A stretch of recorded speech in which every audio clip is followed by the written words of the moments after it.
react in such a way as to accuse them of having stolen the body. They circulated the story, but whenever Paul or Peter or these others actually confronted the Jews are not recorded as having accused them of doing that, because it would have been folly for them to have done that. There are over 500 people who had seen Jesus alive after his resurrection, alive at that time.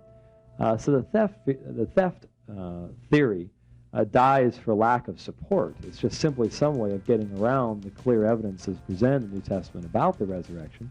There's nothing in the New Testament that would support it. There's not even anything really within the secular time period that would say, yes, the disciples were this great, A-team group of individuals that came running in with their M16s and stole the body. What they did with it, of course, is not known. And the Jews, later on in later history would accuse them of that after the witnesses were dead. But when the witnesses were alive themselves, we don't have any evidence that they talked about that. So the theft theory, that's a very difficult word to say. Theft theory simply does not jive with the facts as we have them. But very briefly, I'd just like to point out that another theory that has been given is the hallucination theory, that the appearances of Jesus Christ were mass hallucinations. We're going to go to Phoenix, and one of our faithful callers standing in a phone booth. Hello, Edwina. Hello, Edwina, can you hear me? Hello, Edwina, can you hear me? Okay, you're on the air. Oh, hi. Can you hear me all right? Yes. I just want to ask a question about in Luke 24, verse 13, where Jesus was walking with those two men along the road. Yes. And it said that they couldn't recognize him. Uh-huh. Why was it that they couldn't recognize him? Okay, I just happen to have my Bible open to that passage. On the road to Emmaus, Jesus encountered two disciples, and he walked with them.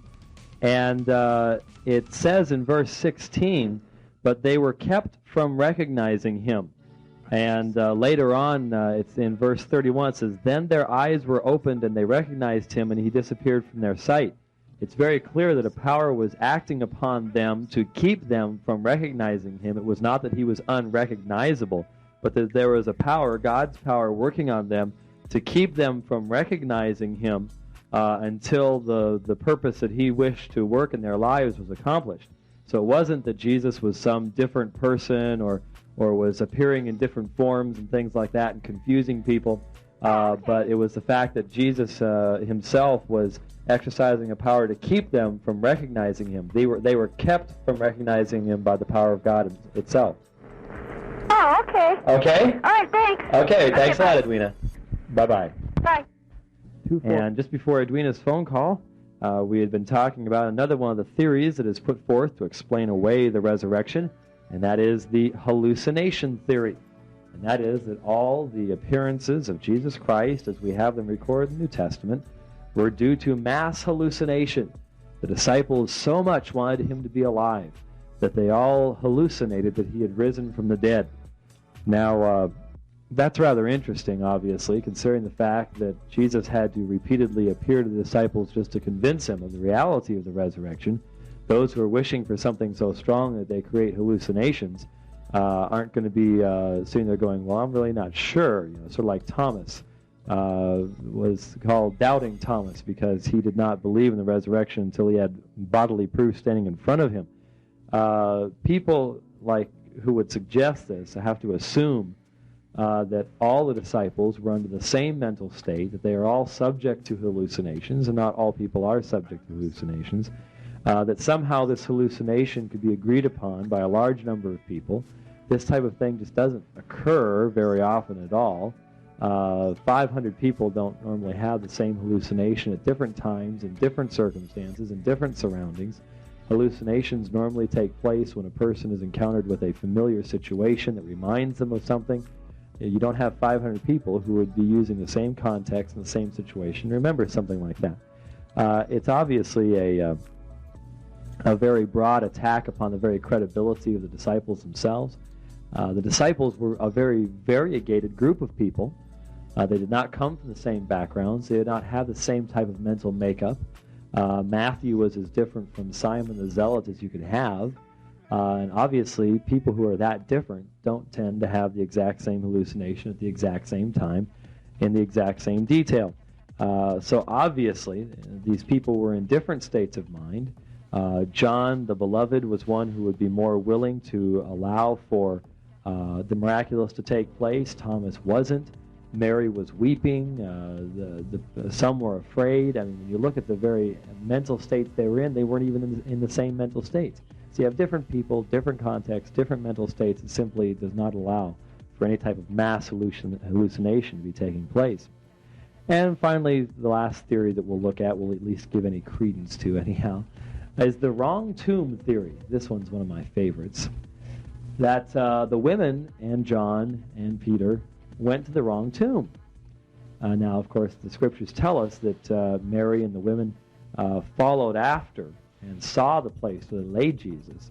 But these people would say, well, they may have seen it, but then in the darkness of the Sunday morning, they went to the wrong tomb, and it was empty, and there was nobody there, and maybe they had visions of angels and ran off and started the whole thing. And this is how it happened. This can be dealt with so quickly. It's rather well done when I heard someone first do this.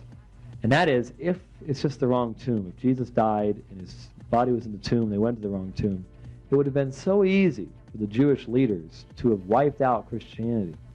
As soon as Peter and John and the others started preaching, they could have just gone to the right tomb, rolled away the stone, taken the dead body out, stuck it on a cart, carted it through downtown Jerusalem, put it back in, and that would have been the end of Christianity. Obviously, they did not do that. I'm sure if they had been able to do that, they would have done that, but they didn't. And so obviously the idea that the women went to the wrong tomb is contradicted by the fact that they were there when Jesus' body was laid in the tomb. Joseph of Arimathea and Nicodemus, who we were told are involved in laying him there, they would have known. And as soon as someone told them about the resurrection, they would have gone to the tomb and found it sealed, the guard there, the body inside, and they would have put a kibosh on it. But none of those things happened. And so obviously the idea that the wrong tomb was gone to, and this is how the whole thing started, ignores the vast majority of the evidence in the context of which we're speaking. And so those are some of the theories that have been raised by folks concerning the resurrection and how to explain away the resurrection. Most people who are coming, for example, from an atheistic viewpoint that's not just atheist but anti-theist, there's a bit of a difference there. An atheist just simply says there is no God. An anti-theist is militant in his denunciation of those who believe that there is a God. And I've encountered a few of those in my lifetime. These people probably aren't going to get too much into these theories because they're going to go farther back than that and attempt to deny Jesus even existed. In fact, during this week on a secular radio station, I heard a program where a guy called in and said the Dead Sea Scrolls